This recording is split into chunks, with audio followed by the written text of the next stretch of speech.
Hi folks, it's just a quick video on finding the derivatives of exponential functions. Okay, so let's remind ourselves what the formula is for the derivative of an exponential function. So here, if I have the derivative of any exponential function, a to the x, where of course we assume a is some number greater than 0, not equal to 1, well that's just given by another exponential function. So a to the x, function with the same base, but it's a vertical stretch of that function, and that stretch is given by the factor ln a. So the natural logarithm of that base a. Okay, so let's just recall what the natural logarithm is. Okay, and we'll go to its exponential counterpart. So a very common base for exponential functions is base e, which is an irrational number that's approximately equal to 2.718, and we'll see in a second why that's such an important base. Okay, so if we have an exponential function with this base, well, we have its inverse, which would be a logarithmic function with that same base. So the inverse of e to the x would be log base e of x. Okay, and this is such a commonly used base that it has its own symbol. So for example, base 10 is very commonly used, so we don't write anything, we assume it's base 10. When it's base e, it's got its own symbol, ln, and that is what we call the natural logarithm. Okay, so this is just a constant given by the natural logarithm of whatever the base of your original function.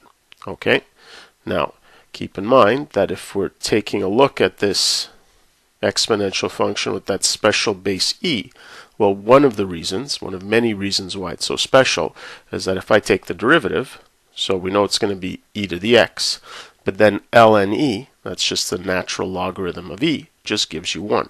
Okay, so it's the only function whose its own derivative. Okay, derivative of e to the x is itself e to the x.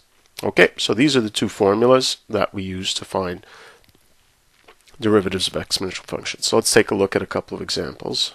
Okay, so let's say we have the derivative of 2 to the exponent 5x squared minus x. Okay, so here we see that we've got a composite function. So one function is 2 to the x, the other function is 5x squared minus x.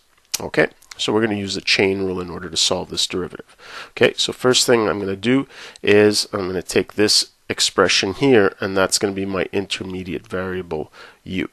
Okay, so first I take the derivative of 2 to the u with respect to u. So using my formula, that would be 2 to the u, so 2 to the 5x squared minus x times ln of the base, which in this case here is 2.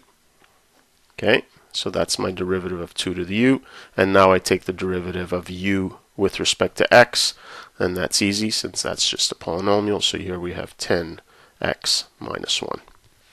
Okay, and you can leave it like that if I'm asking you not to simplify. Okay, let's look at another example here. Okay, let's say I want to find the derivative of x squared minus 1 times e to the x. Okay, so again, how can we split this up into a combination of two easier functions? Well, derivative of x squared minus 1 is easy. Derivative of e to the x is very easy. So we're going to look at this as the product of these two functions. So we're going to have to use the product rule. Okay, so let's apply the product rule. So the derivative of the first, so 2x, okay, times the second function, which is e to the x, okay, plus the first function, x squared minus 1, okay, times the derivative of the second function, but hey, that's very easy because the derivative of e to the x is just e to the x. Okay, now this one here I'm going to simplify just because I want to point out a very common trick. So one of the nice things with derivatives of exponential functions, and especially with base e, is that you have the same function that ends up being repeated when you take the derivative of it. So if I wanted to simplify this expression, I could just factor out the common expression e to the x, and now in my bracket I'd just be left with 2x from that portion plus x squared minus 1 from that second portion. Okay, and so now I can keep simplifying, put this as x squared plus 2x minus 1.